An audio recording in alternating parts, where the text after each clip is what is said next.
Доброе утро, Стоп Гейм, в эфире Инфакт.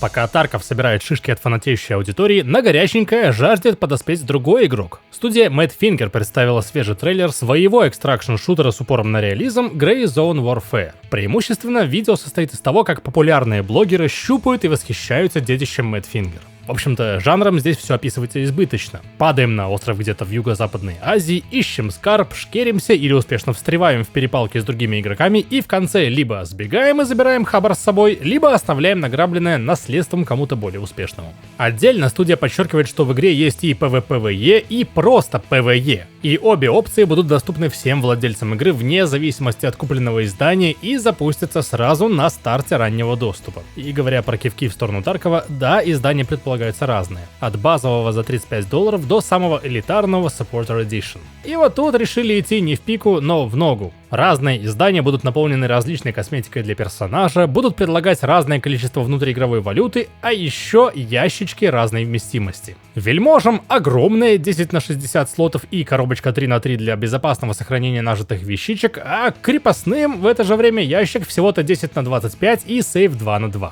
Учились у лучших. Собственно, ранний доступ в Steam стартует уже сегодня, сколько ей там быть до полноценного релиза разработчики пока сказать не могут. Зато другие разработчики, студия Remedy, во-первых, наконец разродилась финансовым отчетом за первый квартал текущего года, во-вторых, следовательно, расщедрилась на интересности касательно своих вышедших и грядущих проектов. В финансовом плане студия все еще терпит операционные убытки, которые, впрочем, удалось сократить благодаря повышению выручки на 56% относительно аналогичного периода в 2023. Однако ту же Alan Wake 2 продолжают покупать по цене выше среднего, и значительную часть затрат на производство и продвижение продажи уже отбили, хотя роялти, в отличие от ремастера первой части и Control, игра все еще не приносит.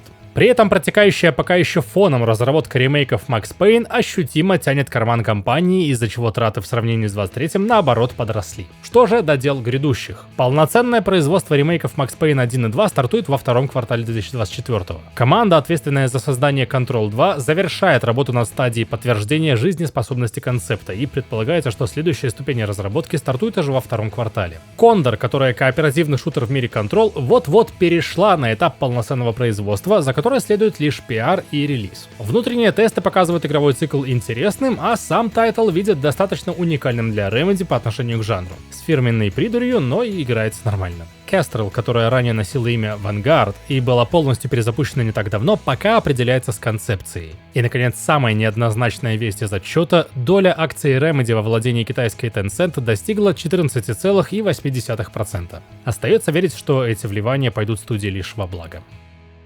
Xbox и портал IGN совместными усилиями провели очередное шоу ID at Xbox, посвященное инди-играм, выходящим в том числе на Xbox. Полный перечень анонсов с прилегающими трейлерами ищите по ссылке в описании, а здесь мимоходом пройдемся по самым громким и любопытным из них. Кооперативный рогалик на 33 человек 33 Immortals получил и свежий трейлер, и дату проведения закрытого бета-теста — 24 мая. Когда-то летом в Pale World закатится большое и бесплатное обновление с пачкой новых приятелей. Тут тебе и жабки, и цапли, и грибозавры, и боевые лисички на месте. Наконец-то показали геймплей новой части Commandos Origins. Правда, какое она отношение имеет к инди — вопрос открытый. Пока не названным летом планируется закрытое бета-тестирование игры. Сентом — это закос под давно утерянную игру, которая так и не добралась до релиза. Обещают необычное смешение жанров, антуража и ненадежного рассказчика во главе стола. Выходит летом. Нашлось в шоу место и для геймплейного трейлера сиквела крысиной Tales of Iron 2 Whiskers of Winter. На роли рассказчика сам ведьмак Даг Кокл.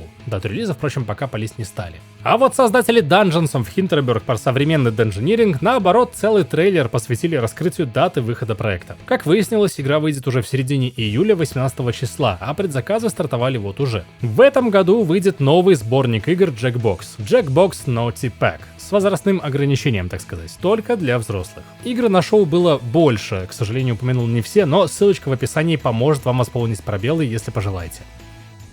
Helldivers 2 так активно меняется, правится и латается, что очередной гигантский патчноут воспринимается как часть рутины, и ею по сути и является, так что желающие и сочувствующие приглашаю вас изучить самые значимые изменения по ссылке в описании, самостоятельно. Для остальных для контекста. Перенерфили целую пачку оружия. Вражеские патрули станут чаще встречаться пачкам до 4 игроков, блевунам порезали скорость передвижения, глыб сделали более уроностойкими, а скорострельность разрушителей наоборот подняли. Броня с высоким рейтингом будет лучше защищать голову персонажа, урон от горения понизили, а в меню настроек докинули опцию, отключающую автоматические прыжки и карабкания во время бега. Ну и еще кучу всякого по мелочи, включая бесчисленные багфиксы, перекрутили. Ссылку приложил.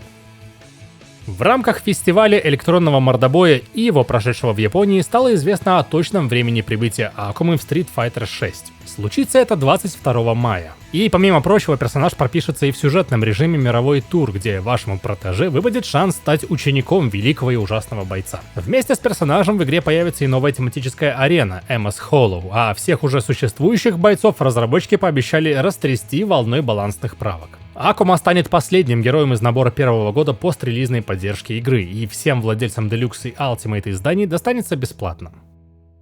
Ближайший конкурент Street Fighter Tekken также показал лицо на фестивале. Создатели представили целую дорожную карту ближайших обновлений проекта, среди которых нашлось место не только новым арене и герою. Собственно, летом выходит второй персонаж первого сезона Tekken 8 Лидия, премьер-министр игровой текеновской Польши. Впервые она появилась в 4-м сезоне предыдущей игры. И вместе с ней в игру придет и новая курортная арена, а также долгожданный фоторежим. Осенью подъедет внезапно новая сюжетная глава, а когда-то позже в игру добавят режимы онлайн-тренировки и битвы призрак против призрака, видимо для любителей покемонов. Ну а опять-таки долгожданные балансные правки не заставят себя ждать до релиза Лидии, а выпустят уже сегодня вместе с версией 1.04.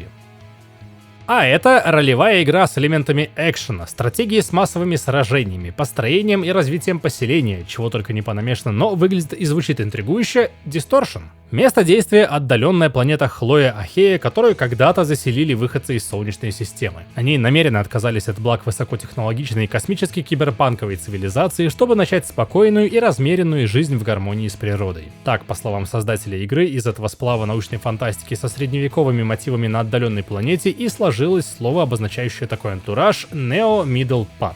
Что же до игры? Будет несколько главных героев, связанных одной историей о катастрофических событиях. Несмотря на огромное количество элементов из разных жанров, упор делается на сюжет, но и всякие стратегические штуки, со слов разработчиков, не подразумевают прямой контроль и строительство, а будет базироваться от людей. Дескать, передал строителю, что надо построить чего-то, и он там уже как-то что-то сделает по-своему. Сперва игра выйдет в раннем доступе, случится это в 2025, а до этого авторы намереваются планомерно, по мере продвижения разработки, но теперь почаще, скармливать аудитории такие вот прогресс-трейлеры, чтобы можно было явно отследить путь становления игры.